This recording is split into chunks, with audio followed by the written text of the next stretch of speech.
En 5 ans, j'ai repris des dizaines de clients qui sortaient d'autres agences SEO et à chaque fois, la première chose que je fais, c'est auditer ce qui a été fait avant moi. Et ce que je trouve en général, c'est vraiment pour être poli, mais c'est complètement catastrophique.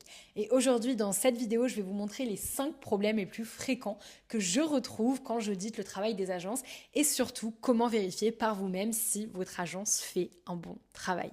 Ok, on rentre tout de suite dans le vif du sujet et le premier problème dont j'ai envie de vous parler, c'est le contenu qui est écrit avec ChatGPT à la chaîne. Ça, c'est quelque chose que je vois, mais vraiment quasi systématiquement à peu près. C'est des articles de blog ou alors des fiches produits qui ont été écrits à la chaîne avec ChatGPT, avec juste un simple prompt pour en savoir plus vraiment sur le business, etc. Et en fait, il n'y a 3 quarts du temps aucune vraie recherche approfondie sur le personnel, etc. Donc ça donne du contenu qui est complètement impersonnel et souvent avec du blindage de mots-clés. C'est le cas de Rémi qui est le fondateur de l'entreprise Un Canapé Convertible avec qui on a commencé à travailler en fin octobre, début novembre à peu près. Et en fait, il m'a contacté en me disant écoute Océane, moi là je vois effectivement que j'ai mon trafic qui baisse, je vois pas trop ce qui se passe, je comprends pas réellement. J'ai eu quelques mauvais conseils SEO, on m'avait dit que écoute, tu devrais tout refaire avec l'IA. Et donc, c'est ce qu'il a fait, sauf qu'il a littéralement blindé le contenu avec énormément de mots-clés et refait, bien évidemment, avec l'IA. Donc, il y avait une perte de trafic, une perte de chiffre d'affaires et on est intervenu. Et donc, on a commencé à travailler. Le chiffre d'affaires ne dépassait pas les 15 000 euros de chiffre d'affaires à peu près. Et là, à l'heure actuelle, sur le mois d'avril, on va quasiment faire un peu plus de 35 000 euros de chiffre d'affaires. Tout ça parce qu'on a repris justement l'intégralité des contenus, on a retravaillé l'intégralité des fiches produits, on est encore justement sur ce travail-là pour faire en sorte d'avoir un contenu avec une vraie valeur ajoutée qui donne vraiment envie. Ça, c'est super important. Il faut faire vraiment attention à la manière dont vous allez écrire les choses, à la manière dont vous allez tourner chacune de vos phrases. Ok, le deuxième point, le plus important, vous devez faire vraiment extrêmement attention en fait à la manière dont vous allez écrire votre contenu, tourner vos phrases, etc. C'est que c'est peut-être très bien effectivement d'utiliser l'IA, et je ne dis pas le contraire, mais si vous n'avez pas une parfaite compréhension de votre persona et si vous ne savez tout simplement pas réellement ce qu'il veut, ce qu'il cherche, ce qu'il aime lire, ça ne servira strictement à rien. Et c'est surtout si on pense sur une échelle un peu plus long terme, dites-vous que Google a vraiment envie d'avoir le maximum d'informations et veut surtout comprendre à quel point en fait est-ce que vous êtes le plus expert pour apparaître en première position sur les moteurs de recherche. Et en fait, si vous écrivez du contenu sans aucune valeur ajoutée, ça n'a aucun sens. Ça ne sert strictement à rien. Vous allez tout simplement perdre du trafic et perdre du chiffre d'affaires. Le deuxième problème qui est aussi extrêmement fréquent, celui-là je le vois de plus en plus mine de rien, c'est le mauvais ciblage des mots-clés. Là, ça arrive très souvent où en fait, vous allez commencer à bosser avec des agences et en fait, on va même pas prendre le temps de vous poser la question, ok, sur quoi est-ce que vous voulez vraiment être référencé? Ça, c'est super important parce que dites-vous que Google, en fait, pour vous référencer en première position, il a besoin de savoir sur quoi est-ce que vous voulez être référencé. Concrètement, vos mots-clés. Une personne, votre persona cible, qu'est-ce qu'il serait amené à taper sur les moteurs de recherche pour vous trouver. Et donc là, en l'occurrence, je vais vous parler de Morel Construction. Morel Construction, qui est un client qu'on accompagne dans le BTP, qui fait quasiment un peu plus de 3 millions par an de chiffre d'affaires. Et on a commencé à travailler ensemble il y a quasiment 1 an. Donc on est reparti sur une refonte de site complète de A à Z parce que le site n'était tout simplement pas agréable. Et surtout, il y avait un mauvais ciblage des mots-clés. Où en fait, on était plus référencé sur des guides d'entretien, des articles de blog et surtout sur le nom de marque plutôt que sur des requêtes locales extrêmement précises. Ça, c'est une énorme problématique, c'est que le ciblage des mots-clés n'a pas bien été fait. Donc concrètement, qu'est-ce qu'il faut faire dans ces moments-là? Il faut tout simplement faire un premier audit et savoir exactement, qu'est-ce que tape mon client sur les moteurs de recherche pour être amené à me trouver. Là, en l'occurrence, c'est tout ce qui touche aux maisons en colombage sur la côte fleurie, donc à Honfleur, Deauville, Trouville, Lisieux, etc. Et donc du coup, on s'est dit, il va falloir qu'on cible ces requêtes-là avec un focus local, tout simplement. Et maintenant, pour tout vous dire, Morel Construction a environ entre 5 et 6 demandes de leads par semaine uniquement grâce au SEO, grâce au travail qu'on a mis en place avec un panier moyen qui est assez élevé en général. Donc je vous laisse faire les calculs, même si on est sur un taux de conversion entre 20 et 25%, à la fin le panier moyen est très élevé et ça apporte du chiffre d'affaires en plus. Donc ça c'est le deuxième problème le plus fréquent, c'est faites attention aux mots-clés que vous voulez cibler. C'est très important. Souvent, les 3 quarts du temps, vraiment, ça va être souvent des guides d'entretien, des articles qui n'ont pas forcément trop de sens. Vous pouvez écrire des articles avec Morel Construction, c'est ce qu'on fait. Vous pouvez totalement convertir et avoir du trafic grâce à vos articles de blog. C'est possible, mais il faut le faire comme il faut, bien évidemment. Ok, troisième point, maintenant, je récapitule. Déjà, le premier point, c'est le contenu qui est fait avec ChatGPT à la chaîne. Deuxième point, c'est le mauvais ciblage des mots-clés. Ça, c'est très important. Je vais vous parler du troisième point, mais avant ça, si vous voulez justement qu'on discute un petit peu de votre situation d'un point de vue SEO, si vous voulez en savoir plus sur ce qu'on peut mettre en place, et même si vous voulez juste un point de vue extérieur sur votre stratégie, n'hésitez pas à réserver un call dans le lien en description. Je mords pas, ça va pas durer très longtemps, on est tous occupés, on a tous une vie, on a tous du travail. Ça va durer globalement une trentaine de minutes où je vais vous poser quelques questions sur votre business et vous allez pouvoir sortir de ce call avec une roadmap clairement détaillée de OK, qu'est-ce que vous devriez mettre en place pour avoir un bon SEO et être bien référencé. Maintenant, on revient à nos moutons.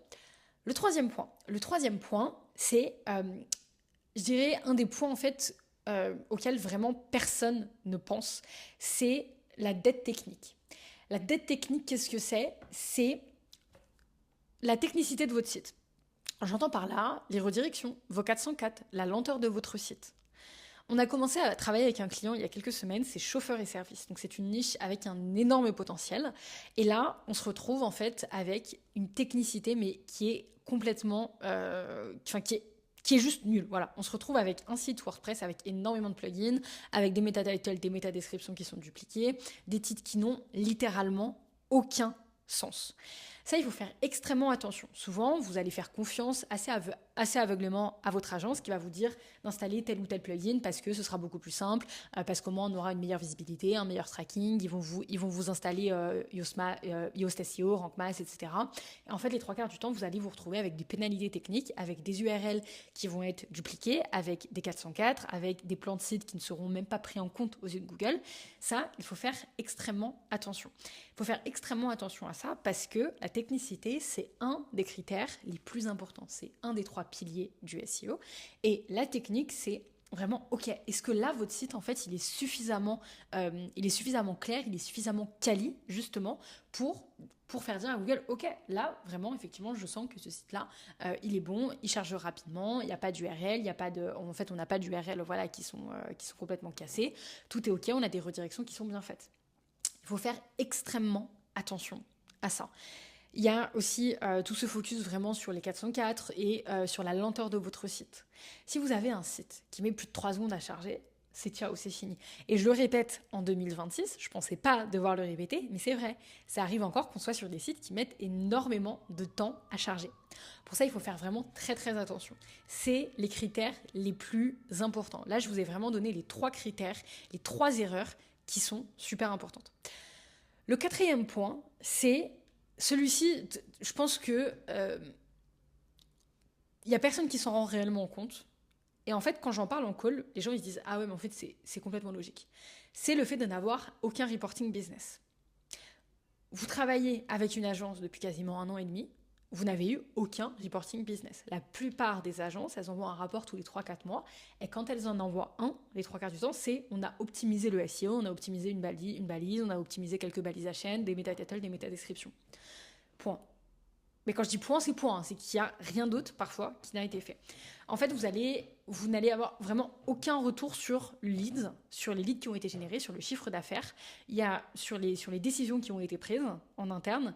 Ce qui fait qu'en fait, vous avez été mis avec un chef de projet qui va vous parler parfois, qui va vous faire un mail en vous disant ce qui a été fait. Mais les 3 quarts du temps, vous n'avez strictement rien du tout.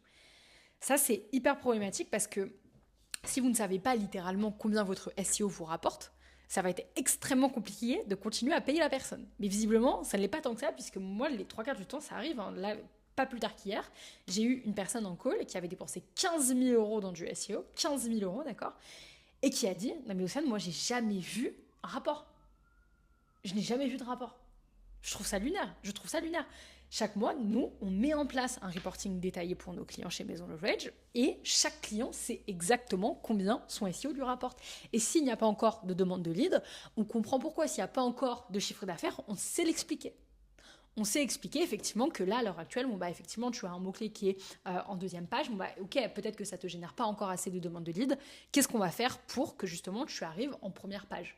Et donc, du coup, que tu puisses aller prendre les premières positions au fur et à mesure. C'est aussi simple que ça. Il faut être vraiment le plus cohérent possible. Donc c'est simple, si votre agence, elle ne peut pas vous dire réellement combien votre SEO vous rapporte, fuyez, c'est aussi simple que ça.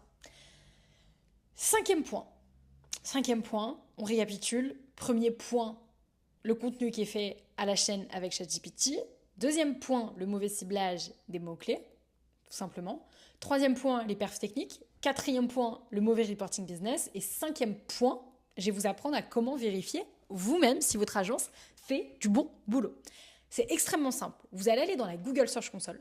Si vous n'avez pas les accès, vous allez demander les accès, d'accord ? Si votre agence, elle refuse de vous donner les accès, déjà là, vous allez partir.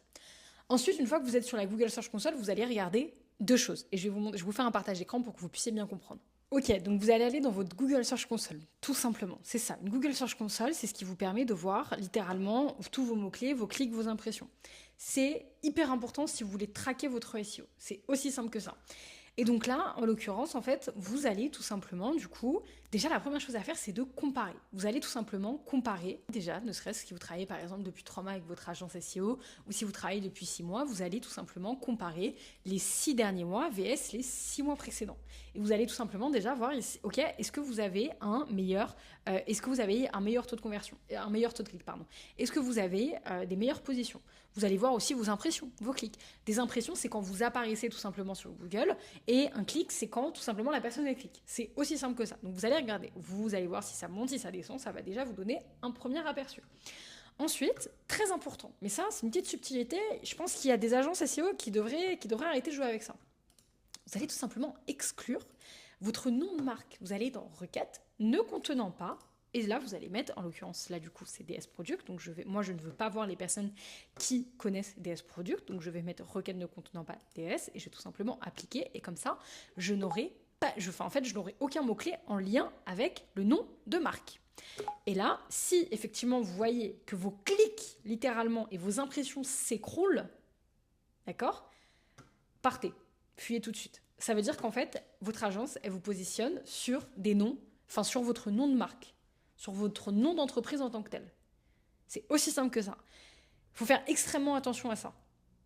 Il faut faire extrêmement attention parce que là, vous pouvez vraiment vous faire arnaquer. Et si vous voyez en plus de ça que vous avez vos positions et qu'en général, là, en général, c'est simple. Soit votre agence, elle a fait du bon boulot comme ça, ou soit alors, vous allez avoir vos clics là qui vont littéralement être divisés par 3. Vos impressions idem.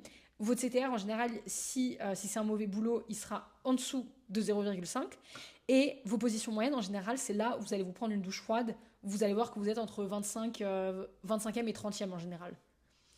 Et c'est là où ça coince. C'est là où ça coince, en fait. Donc c'est extrêmement simple. Le meilleur SEO, c'est pas celui que je fais. C'est aussi simple que ça. C'est celui que vous pouvez faire vous-même en 5 minutes dans la Search Console. Et si ce que vous voyez ne vous plaît pas, c'est qu'il est temps de vous poser des questions. Si vous voulez en savoir plus, n'hésitez pas à réserver un call et on en discute avec plaisir. Bye.